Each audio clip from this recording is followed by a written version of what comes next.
I think these people that plan a 3-year project in infinite detail are just wasting time because when you start executing the project, nothing's going to go like you think it was, and you got to be adaptable.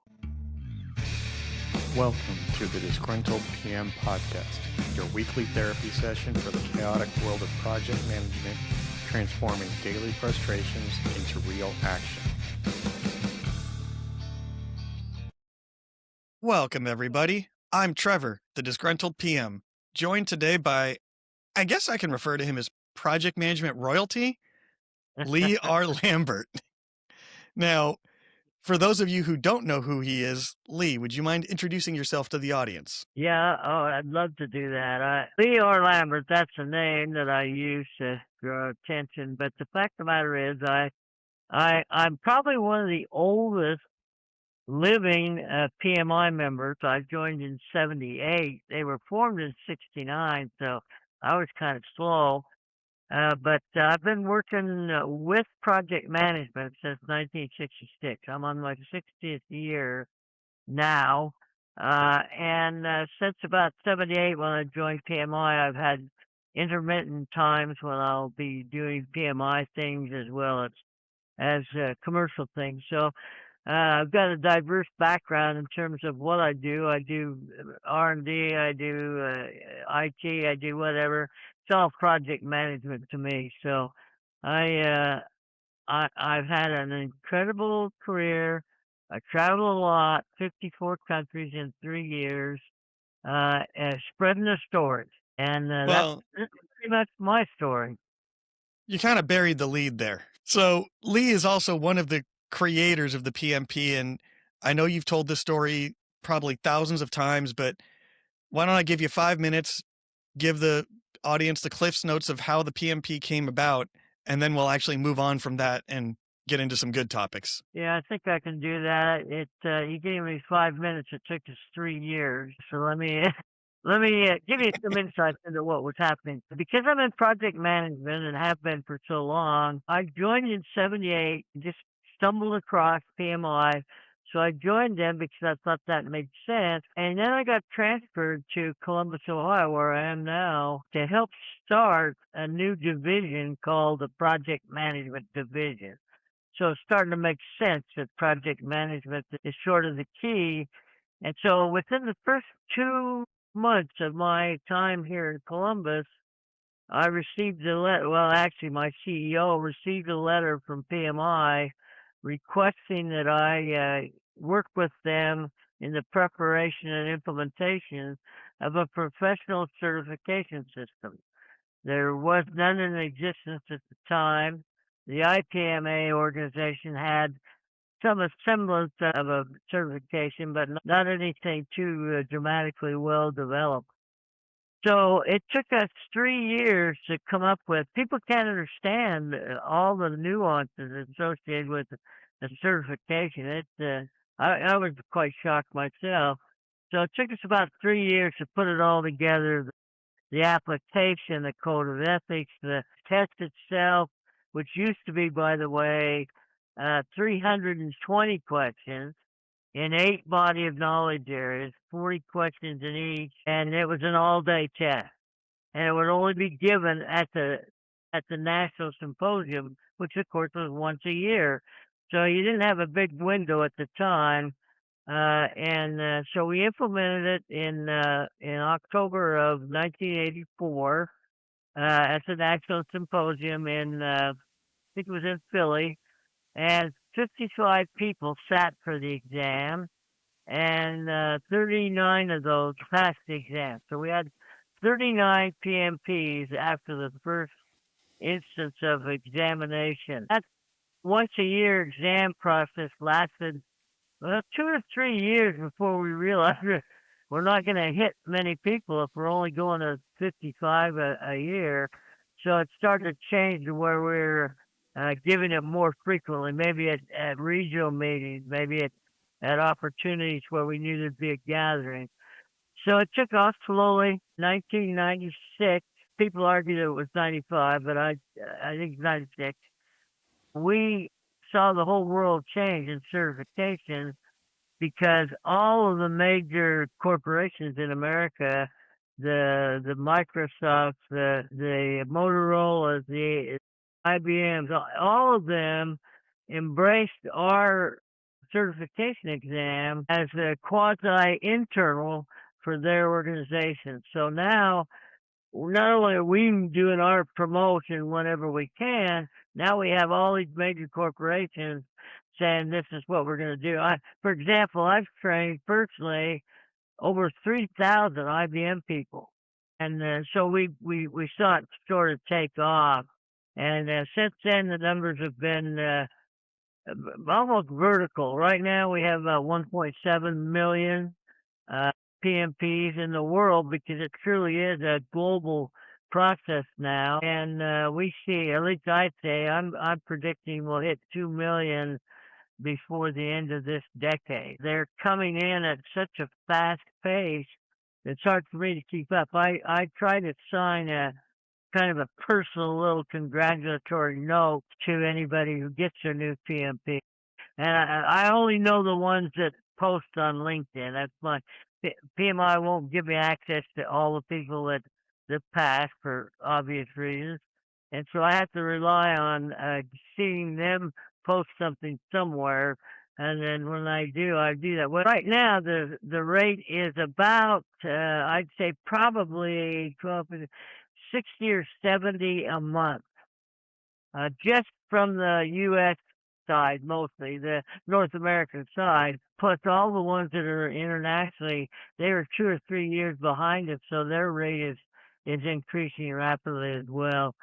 So I think most people would admit it's a cash cow. Most of the money that PMI has to operate comes as a result of PMI selling certification, as a matter of fact. Most of the revenue, I tell Pierre, our new CEO, that he better be nice to people that have the PMP, because without it, you got nothing, because most of the revenue, and it's substantial. I mean, it's $500 a pop, 1.7 million. That's the ones that passed. Some didn't pass. They had to take it twice. So you start to see there's value in it. There's value from a professional standpoint because it's confirming you have something others don't. And then financially, obviously, we build a whole financial structure around the exam. You got the PDUs, you got the follow-up. So there's revenue coming in that without it, PMI wouldn't be what it is. But with it, they've become a very, very powerful organization in terms of impacting the profession. So one of my big benefits is that I got an early start. I started with them in '81, developing the certification, and have stayed with them ever since that. All the other 4, there were 5 of us that started. The other 4 have passed on, and so I'm the last link. I'm 80, so I don't know. I don't know how much longer it's going to go, but I'm hanging in there. I still enjoy it. I still have fun talking with the people that are certified, and then talking with those that aren't to justify they should be. So I think it's turned out well for me, I know, and I think people are pleased with it. I have about 100,000 followers on LinkedIn, so I know somebody cares about what we have to say. So that's about the story. I think that they have thoughts of adding an quote advanced certification, Yeah. and that got announced in Phoenix this year, much to my surprise. And so as I talked through it with Pierre, I don't think they know yet what that looks like. What I'm encouraging them is to not have it be the PMP on steroids. I think the PMP stands for itself. I think it does what we intended it to do. I think if we do an advanced certification, it'll be more on the side of a person that's prepared, having worked as project managers and program managers. Now maybe they should be qualified to move to a higher level of management. Right now, we don't have very many people with PMP that are in management, which is kind of an interesting point. And so when Pierre came on, he passed an edict out that said if you work for PMI and then you're in the core group, so to speak, you will have a certification. And so, of course, he went out and got his right away. And so, people that didn't have one, there's some people have been with PMI 20, 25 years, no certification. So people used to get a little bit bothered by that. Here's the people running a PMI that don't really have PM background. So I think we're set now. I think Pierre's done the right thing in sort of saying, look, you need to have a certification to justify the fact that you're in this organization. So that's where we are, and I hope that I'm involved in the advance, not because I need to be, but because I want to protect the credibility of the PMP so that they don't water that down by making it PMP on steroids. That's not what we need. Yeah, you hit on a bunch of things right there in that talk that I wanted to touch on. First being that I don't shy away from this, that it took me 4 tries to pass the PMP. Sorry, my sound broke up. It took me 4 tries to pass the PMP.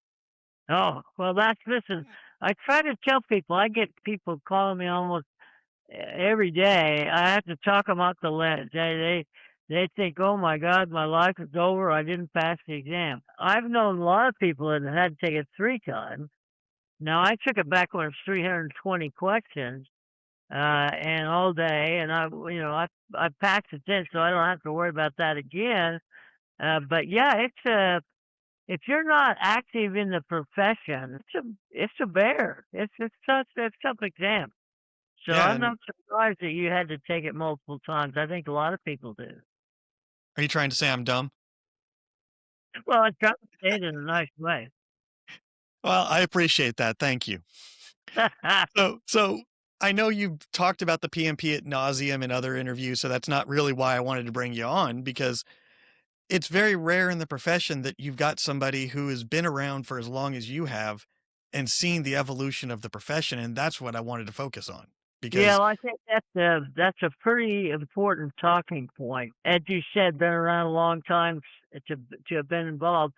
I started in the 60s, and at the time, really wasn't much in the way of formal project management. Very few people had a title project manager, and projects failed at a pretty high rate. And so then the tools started to come in, mostly coming out of the military, by the way. The initial tools that we had available were a little bit more sophisticated than many project managers needed, more expensive than their organization wanted to buy. So that until they started using things like Microsoft Project that had a lot of varied usability to it, it was basically sheets of paper and notes on a paper. I mean, it really was that bad, and it stayed that way until about 68, and that's when the concept of earned value was introduced again by the military. All their programs, when they were above a certain threshold, had to have this very sophisticated tool available for the reporting to the government. Well, that's really piqued my interest. So at the time, I was with General Electric, and they had a contract with the Department of Energy that required earned value implementation. And what earned value implementation meant basically was you could justify your way you structured and reported, but more importantly for the private sector, it gave you a leg up against competition that didn't have it. So in other words, if you're bidding on a job that needs earned value and you've already got a validated system, you got a leg up on anybody else. So GE had one of those. They didn't have it. And so they asked for volunteers to teach it. So I saw that as an opportunity. So I volunteered to be the lead instructor, turns out, on earned value application at General Electric. And so we got that done, and as soon as we got it done, then I changed jobs to go to a national laboratory up in Richmond, Washington. It turns out they needed it at the laboratory level, so I did a couple. I've done about 4 implementations, and during all that time, new little tools. It's just like it is now with AI. I mean, AI came out, one or two organizations had it. They just spent trillions of dollars developing it, and so they rolled it out.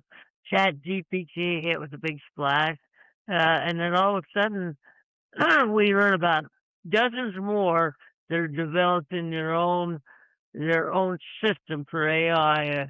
Claude and Microsoft Prod, they all just figured they had to have it. Well, they do have to have it if they want to be as effective as you can be.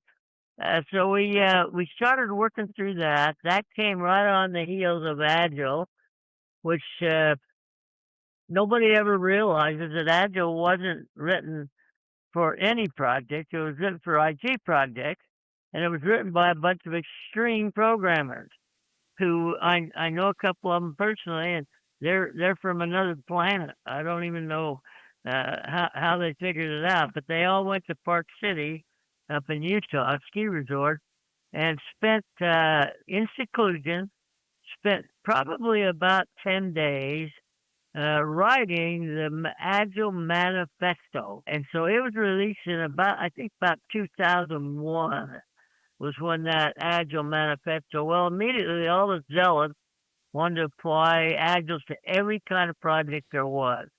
And they said, no, it'll work. And I said, well, how's it going to work on a building? How's it going to work on a road project? Agile is gives you the opportunity for repetitiveness without having to plan the full length of project. That's what really attracted the people in IT.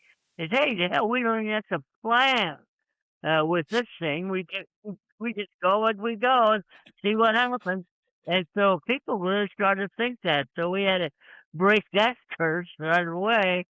Now we're at a point where I think people have admitted that Agile isn't for every project. I think people have also admitted that there are places that are really good for that. And so they say, okay, we got predictive and we got the waterfall concept, the predictive, and then we have agile. And well, here comes we gotta have answers for all these questions. So what do you do when you got a big project that has a little bit of this and a little bit of that? Well, hell, you call it hybrid. And then that way you cover the waterfront. You can put anything you want in there because hybrid is the way. And that's right now, that's where we are. The actual people will not let go. They know there's value in Agile. I agree. They've won me over. I think some of the things that I see value in is exactly what they felt like they saw, but it really improves the ability to manage a project when I only plan out as far as I know certainty. As far as I know certainty, I can plan that. And then we use what's called the rolling wave concept, which has disappeared. Unfortunately, it used to be in the PMBOK. I think the last version doesn't have it anymore. I still talk about it all the time because I think that's the way to plan. I think these people that plan a 3-year project in infinite detail are just wasting time because when you start executing the project, nothing's going to go like you think it was, and you got to be adaptable. That's what Agile is for, is adaptability, and I think that it has a plan.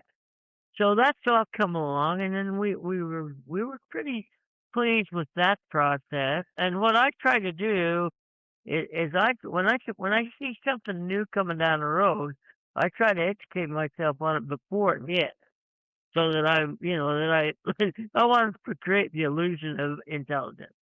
And so what I do is I try to be on the leading edge of that so that people kind of start to rely on my input as to how they want to use it and when they want to use it. So when AI came out, I was already prepared for AI. Not in any way was I prepared for the monster introduction that has been over the last 2 years. It's every. I tell people when I'm giving speeches that I'm so sick of hearing about AI that I could throw up.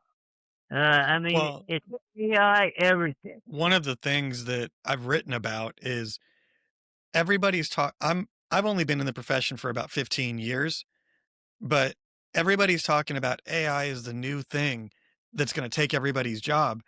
And I wrote about this a little while ago, reminding everybody thought when Project came out and all those sophisticated PPM tools came out, all the PMs were going to be relegated to the wasteland because you needed one tool to do everything that a PM does. And what we realized quickly is the tool is only as valuable as the person controlling the keyboard of the tool. Correct. And Yeah, AI correct. is just a rehash of that same principle. Well, and I think that Pierre hit it kind of hard. He wants to make PMI the go-to spot for AI used on projects, and so he's done a lot more. He created his own Infinity. Mm-hmm. It's basically a free system available to PMI people, and it's educated in the project management terminology.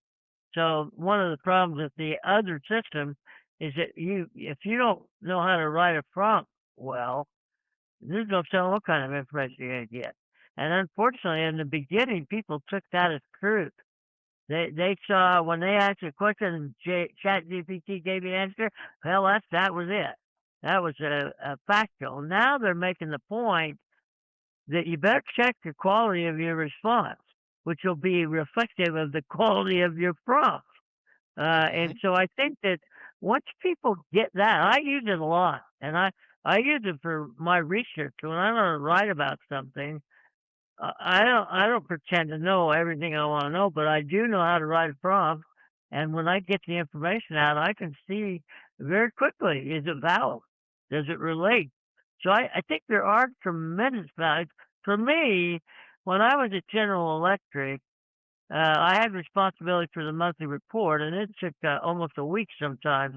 It's a $300 million a year nuclear reactor project, and it would take inordinate amounts of time to prepare that report. But to gather all the data, well, now with I mean, I can fantasize that with AI, I could probably take that week and shorten it down to about an hour because Yeah. of the processes information. That's the value of AI.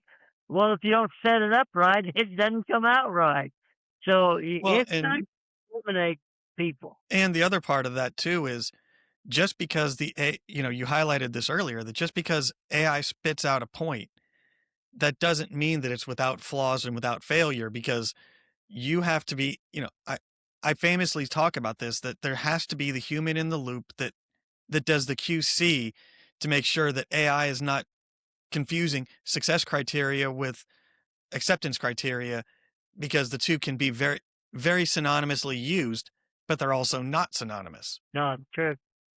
Like And if true. you And put in and if you put the in PM into problem oh, with those large language models is that they throw everything but the kitchen sink in there. And so then when you ask a question, God knows what all you're going to get if you haven't done the prompt correctly. So I think I think more and more people are coming to that conclusion. I know they're highlighting the quality check now. They're really starting to make a point out of, well, just once you get the data doesn't mean it's right. Doesn't mean it supports what you're looking for. And so I think AI is a great advantage. I told people when they started calling me bitching because they had just got their PMP and now this AI thing's coming out and it's going to take their job. And here's what I explained to them. AI will never take your job. AI will never take your job.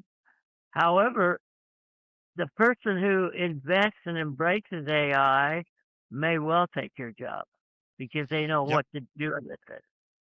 yep, If you lose your job, it's going to be because you stayed back when you should have been going forward. And I think that helps because people know that it sort of puts you in control of your own destiny. You can either educate, and that's kind of what I was faced with.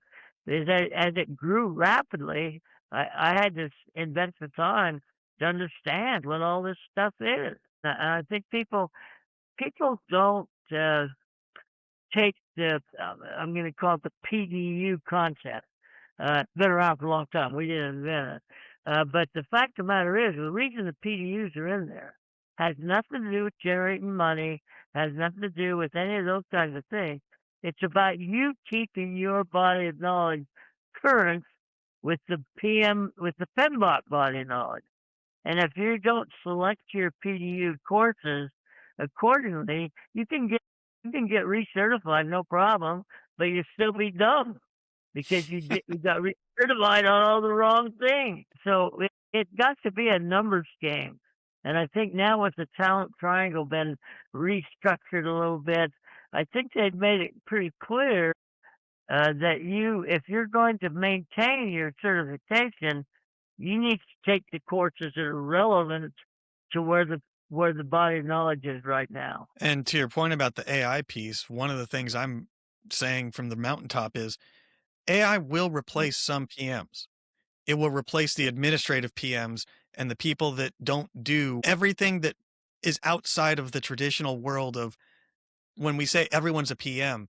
Well, yes, everyone plans things, everyone does the fundamentals of it, but does Sure. everybody understand stakeholder management, success criteria, acceptance criteria, all the other, know how to communicate with people effectively, know how to get alignment on stakeholder engagement, all those different buzzwords that we use. Those are all the skills that you learn by doing project management as a profession versus as everyday use. Yeah, I think that's right. And it's kind of interesting. There's a movement going on right now where they're trying to convert. Now, I shouldn't say they, because PMI doesn't have anything to do with it. They want to change the job classification of some of these real senior administrative people. Because when you get into these big organizations, they got an admin that does this and that and the other. They're doing project management work, okay? They don't do all the things that you do. I mean, they don't know all that stuff.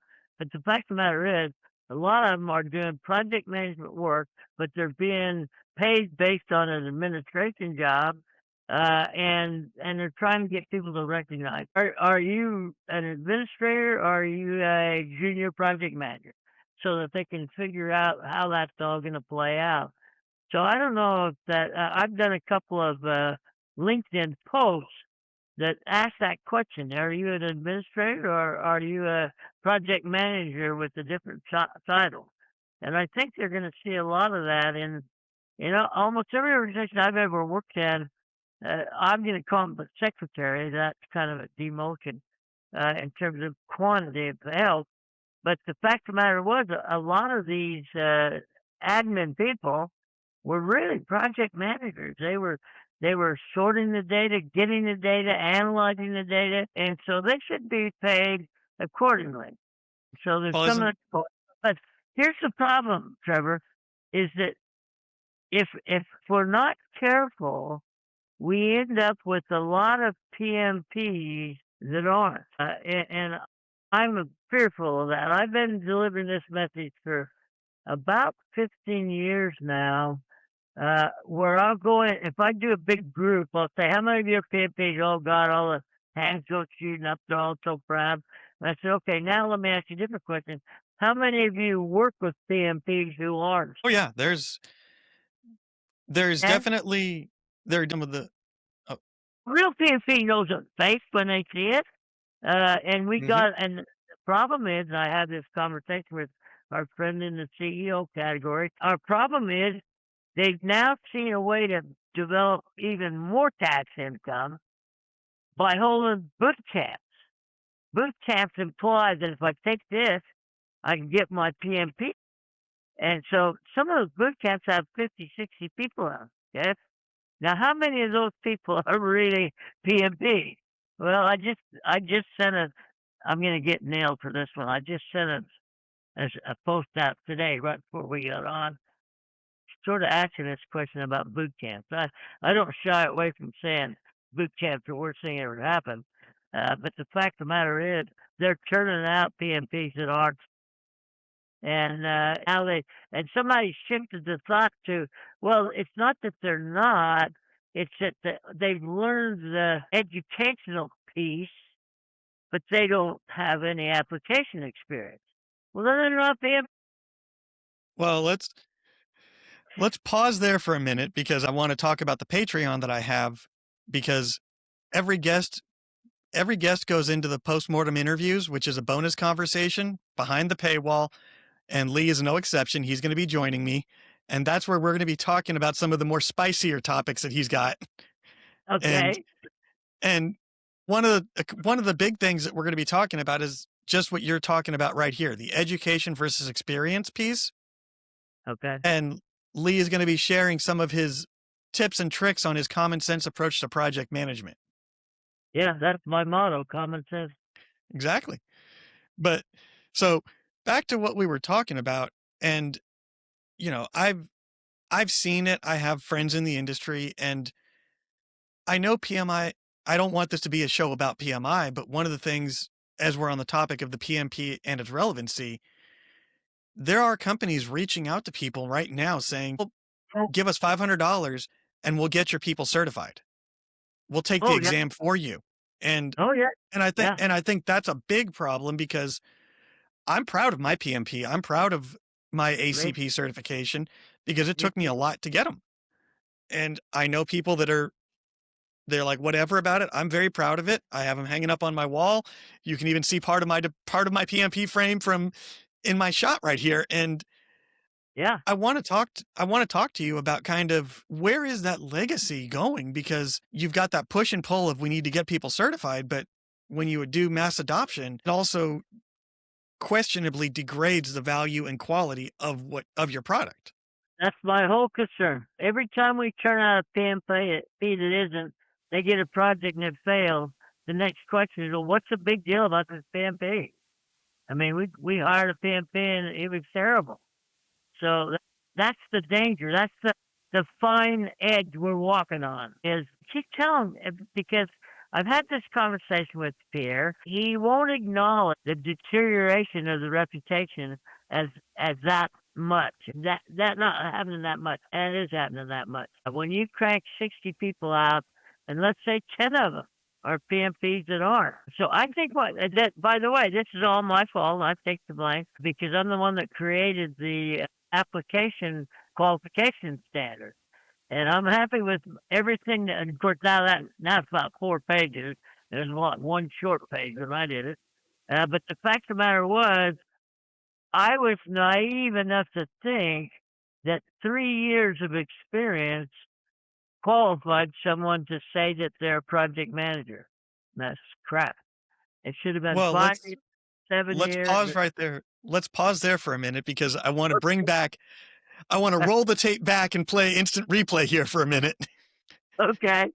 Because, and I'm being very candid and honest about this, because this is something that all of us talk about. And that is, you said that the administrators were doing project management work, and we put, let's say I'm a office admin. I put my application in for 3 years of office admin work to qualify for the PMP. I sent for the PMP. I passed my PMP. Now I'm literally doing everything that you've just said you don't like about the profession, but I've done it by the book, and everything is above board according to the technicalities. Yep. And that's where I think the rub is. The way we've Tim, I'm going to see this. The way I see it is that somewhere along the line, and I've known all the directors, so there were some losers, no doubt about that. But along the line, they realized, man, the easier we can make this, the more money we're going to bring. We're going to bring a lot of money in.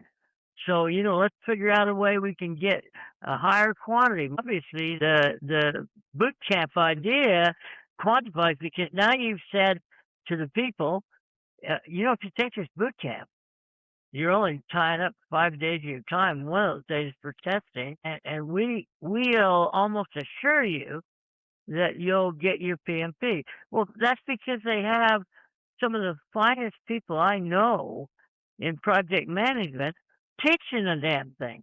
So they know what to teach. They know how to get you by. And they feel, and I've talked to some of them about that, they feel that the person who passes that exam has enough knowledge to be a PM. It's not true. It's true by the application process. I mean, if you don't get your application approved, I mean, it's pretty weird because it's kind of like they'll take pretty much anybody. Now, they'll argue that point with you too. But the fact of the matter is, I still think the overriding concern, which has been a problem for PMI since the beginning, is that people on the outside are seeing a money grab. They're seeing that this is all about money.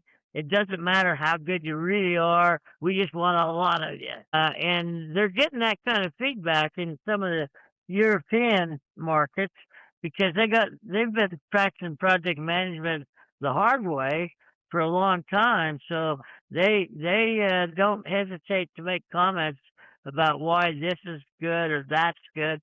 So I think we're not going to move across that threshold though, because now Pierre's taking that money and developing new products to generate more revenue. Except the problem is PMP's the one that generates all the revenue. And they've come up with a whole series of certifications. Now they're coming up with new ones. We've got an AI certification. I'm taking that course. I'm halfway through. It's a bitch. If you're not an AI person, you better not take that unless that's your job. If your job says you need to be a certified AI, PM, whatever they call the acronym, then that you better go get it. But now the way they're marketing it is, hey, AI's coming, it's going to be big, you better have this. It's $600 Yep. to take the course. $100. I'll throw one. Hey, let me throw one out to you that I looked at. I was looking hard at this for about a year, and it just came and went just as quickly as I was looking at it. Was the Wicked Problems one? Do you remember that? The Wicked Problems certification that it no longer exists. Absolutely. It no longer exists. Well, yeah, they throw them up, and if they don't start generating revenue, they take them down. Same when with the micro credentials. Yeah, no, that's right. And when they bought that company from Canada for AI, that was a bad investment. That wasn't Pierre, but they got rid of them in 2 or 3 years. But they tried to do the same thing, and so they come up with a certification for their particular variety of agile, and now they're caught between a rock and a hard place because now PMI has a certification that's agile based, and now they took out people at the ACP who are going like, well, wait a minute, what about our? And so they've created that problem a little bit by having duplication. Well, I have the ACP, and I was looking at it right when they introduced the DASM. I was looking at both of them, and I'll tell you, you know why I picked the ACP? Because it renews every 3 years instead of every year. So at least if I was doing my PDUs, I could knock them all out once for 3 years as opposed to every year. Yeah. And then, and then fast forward about a year or two after I got my ACP, I started seeing the redesign. Were inviting me to take it. I'm like, I already got it. Good job, guys. Let's keep this PR train going because I got mine. Keep this PR train going. Bring the attention to this cert so that mine becomes more valuable. I tell people, I've been 60 years. I'll tell you, how many certifications do you think I got? You got one. I got one. I got one certification, and it's good enough for me. It's probably good enough for you. But no, I want to get some risk. And I mean, risk, I endorse risk. I think that certification is pretty important. But some of the other ones they have, you just kind of wonder. And so they get, of course, when they do it, they're hooked up with this Trebly or whatever the hell they're called. That when you get a graduation, they give you a certificate. They post it on LinkedIn, and so that builds the momentum. Look at all the people that are getting that. I know. Well, it's frustrating for me, as people like you that know what's going on, to see this many suckers that really are doing things, spending money, spending time for things that don't really have any value. And I'll bring up a conversation. A very, very good friend of mine is a PMP instructor, and we were chatting about something literally just this morning. And he was talking about, why do people post their score sheets of passing above target on LinkedIn? And I said, and I looked at him, I mean, we're texting, but I looked at the message and I said, I'm guilty of that. And I said, and then I followed it up with, it's because I want clicks. That's it. But that one's bothersome to me. I kind of assumed that you'd have to get above target in all three categories. But that's not true. I didn't know that till just the other day. I happened to notice some guy, some fool, posted that he not only was he above target, but he put the score of what he thought he got, and then he said, "But I didn't get it on this one." Well, then why are you a PMP? How can you be? Well, it turns out you can get your PMP without being above target in all three categories. You can get your PMP with a below target in one category. Yeah? Ask me how I know. Because I was. Well, back in the day, it was easier. I mean, a lot more questions, but easier. But I also difficult. I also look at that as the instruction. I harp on this all the time, and I don't teach, I don't instruct, I don't do any of that stuff. But what I do is I say, the instructions say, choose the best answer for a reason. They don't say choose the right answer for a reason. Yeah. It's the best answer based off of PMI's methodology for the exam. And that's also kind of a good microcosm for project management too, because you choose the best answer of what you've got with the constraints of what's available, not the right answer all the time, because that's not the best answer. No, that's right. And that's right. That's real world. The way they've done their testing is that now you know that two questions are wrong. I mean, two answers are wrong to discount. So now you got a 50-50 shot of getting it. I don't know how to overcome that, but here's my view. And I've talked to some people that are in the education business that think I'm probably right. I think we should be able to, in the coming years, come up with an exam that has maybe 20, 25 questions, tough questions that really challenge you as a project manager. And if you get that percentage right, you pass. Why do we have to have 200 questions? 25 of them don't count, but I don't know which 25 they are. And the next thing you know, we're saying, well, you keep watering it down to where, anybody could pass the damn thing. So I said, let's get 25 test people agree with that. They say, if you like questions, you don't need a rack of questions. You just need specific things covered. And that's what I'm trying to tell people. If there's nobody hired me, but I say, if you want to hire me and you're going to be interviewing people for a project management job, I'll tell you the right one. Let me talk to them for an hour. I'll tell you the right one. And you'll save all this idea of getting the wrong one and all the costs associated with onboarding and all that. Let me talk to them. I'll tell you the right one. Nobody's done that because they're probably afraid of it. But I think you described the professional Scrum Master certification, the PSM, where I think it's 80 questions. You've got an hour to do it. And they straight up say, use your book, use whatever tools you want. That's the way because they know you don't have enough time to look up information if you don't know the answers. That's right. And that's the real world is, yeah. I took it the first time and thought, oh, this is open book. This will be easy. Didn't pass. And then the second time around, I was like, okay, now I have to understand this to be able to pass it, because I can look up a thing here or there, but Control F only works so fast, and reading only works so fast when I've got to read all those questions too. That's right. And that's why they got you can't wear your watch in your Apple Watch. You can't nothing, man. They guard that thing like the family jewels. Yeah, and well, I've told this story during COVID when they started doing the at-home testing. Yeah, I did the at-home testing. Well, hear me out. This is actually entertaining. So I remember this was during the 6th edition where they had the 49 process map.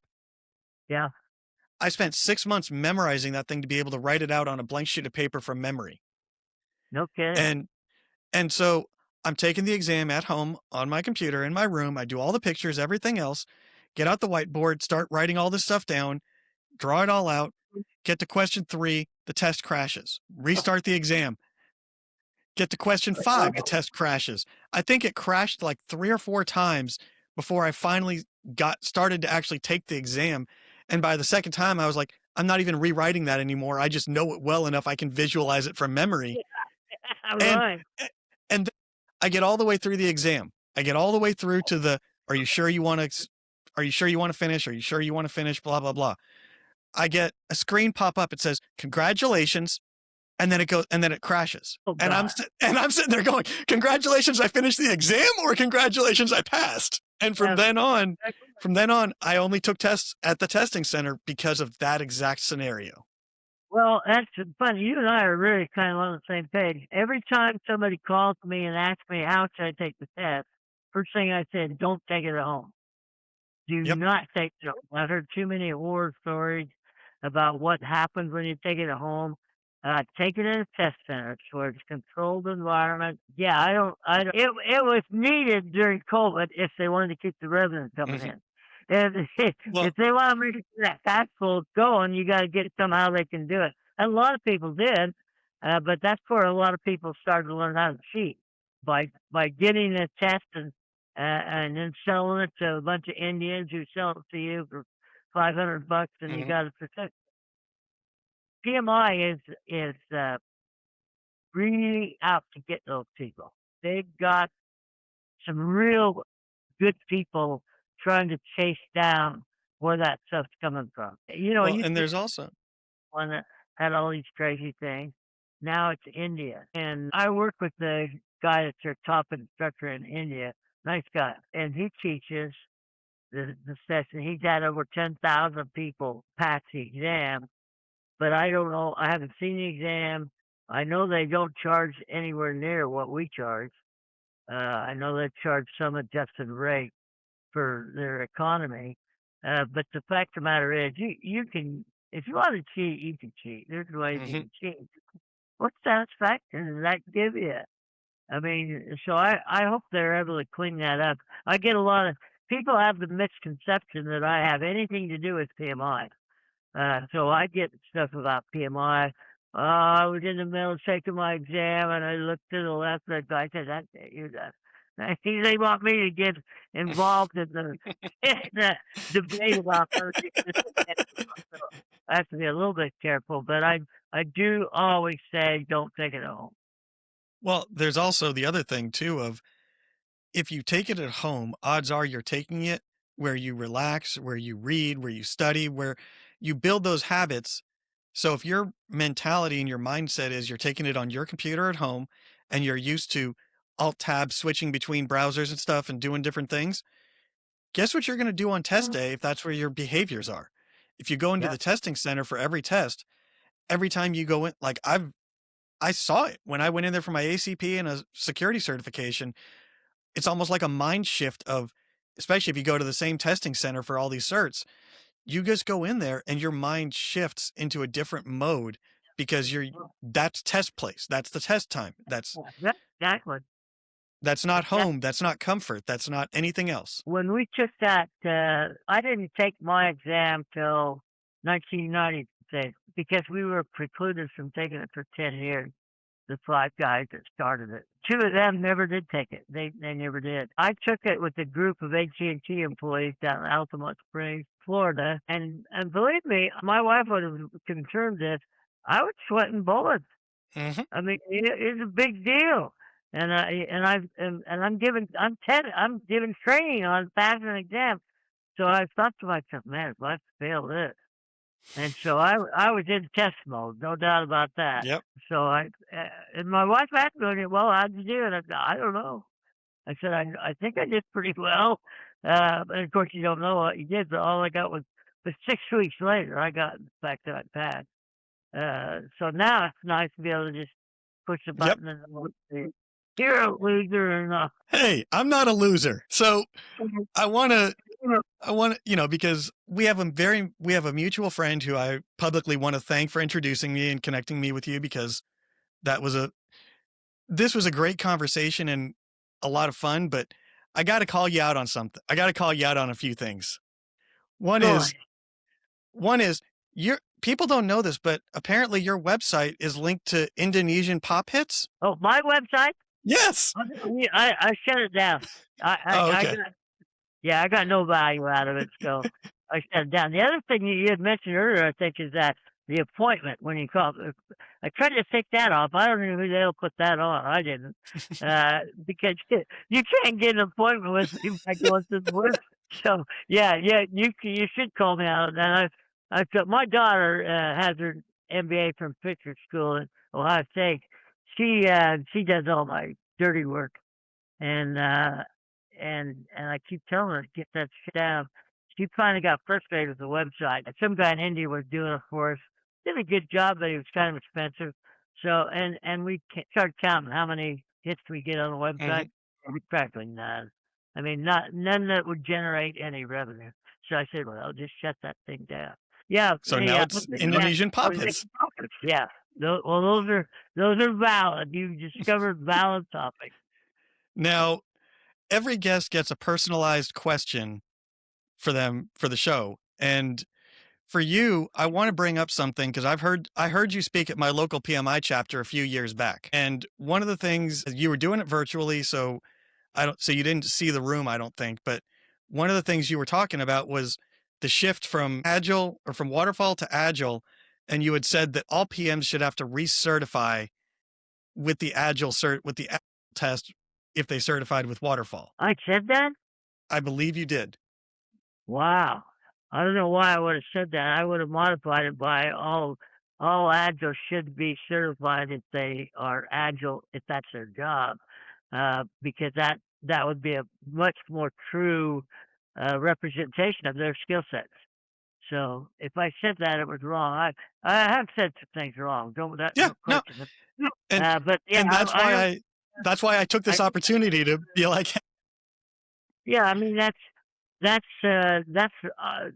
opposites. I mean, if you got the general, which has predictive, back then it was like 70% predictive.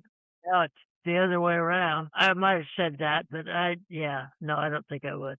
I wouldn't recommend it now either. okay.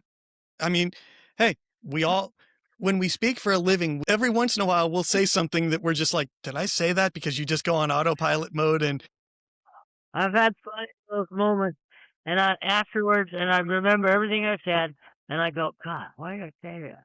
yeah. What in the world ever makes me say that?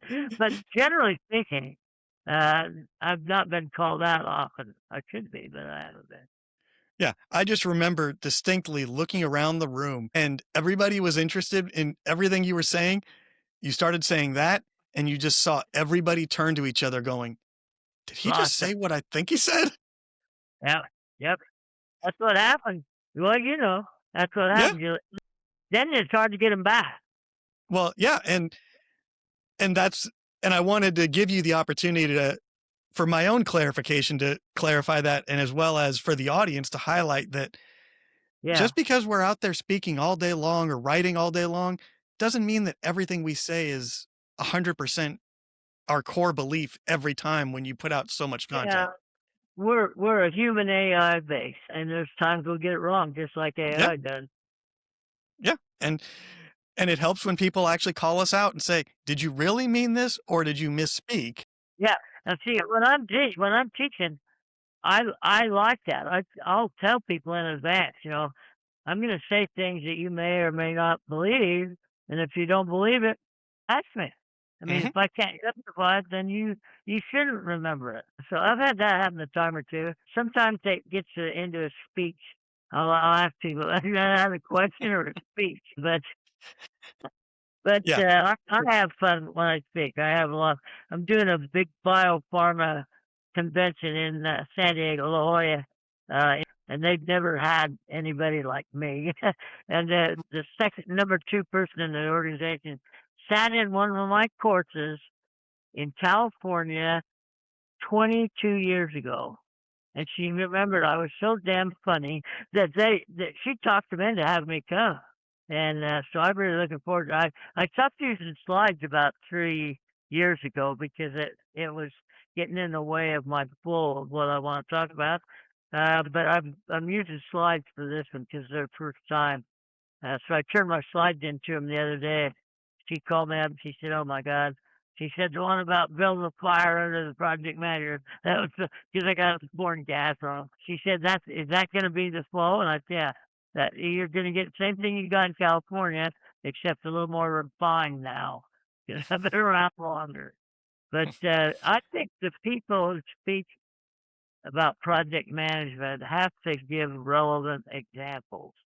And my examples tend to be a lot of them out of real life, out of things that really happen. So I think people can relate to those. Yeah. And, not everybody, just because you say something at one point doesn't mean you can't change your mind later. Well, absolutely.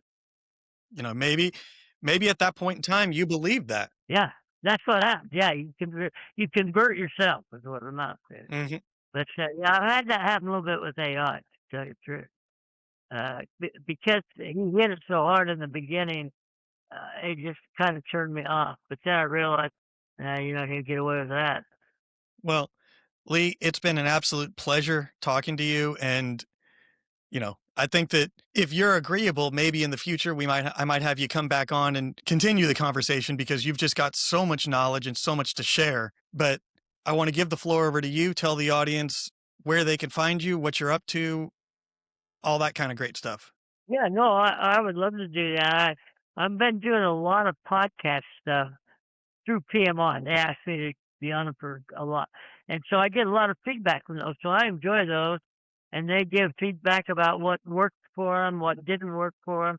So, yeah, no, I'd be happy to do that. Maybe a year or two, you're going to see I think you're going to see some pretty interesting things going on. Well, do you want to share with the audience where they can find you, what you're up to, all that great stuff? Yeah, I'll make it easy for you. I don't do any marketing, so the only thing I get from personal contact. The easiest way to get me is my email, and that is Lee, LEECEO, PMP, covered them all, at gmail.com. And if you want speaking engagements, I've got about 30 books so far this year, but I get to do a lot of the anniversary stuff. Last year I did 45th anniversary, 50th anniversary, 35, a bunch of big ones. And they're call them galas, and they make a big deal out of them. So I like doing those, but I like smaller groups too, so I have a little more intimate contacts. So just if you're thinking about it, it ain't free. I'll tell you that right now, but it isn't expensive either. So you're not spending an arm and a leg, and you're going to get the truth. I mean, Trevor knows, and he knows from the fact that he knows if I'm lying. So I had to tell the truth, and that's what you get with me. So I risk a lot of things sometimes in telling the truth, but I think you have to. You have to. You can't mislead people intentionally. And I'll have your email and LinkedIn in the show notes for everybody. So if they want to follow you and see your content, reach out to you. And I'll caution with, if you're going to reach out to Lee, at least reach out to him with an intelligent conversation starter. Well, I think that's a great place for us to wrap. So I'll let the audience know. Thank you to the Patreon subscribers, most importantly, because those are the people that help fund and keep this show back on the air. Thank you to the listeners also, because you're the ones that keep this going and allow me to get great guests like Lee to come on the show. Don't forget to like and subscribe, follow, do all that fun stuff. It's the best value in town because it's free, costs you nothing, but it really does help out with the show, the metrics, getting guests, all that fun stuff. And I'll end like I always do. May all your deliverables be on time, your budget's in the black, and your scope not creeping. For Lee Lambert, I'm still Trevor, and I'm still the disgruntled PM. Thanks for listening.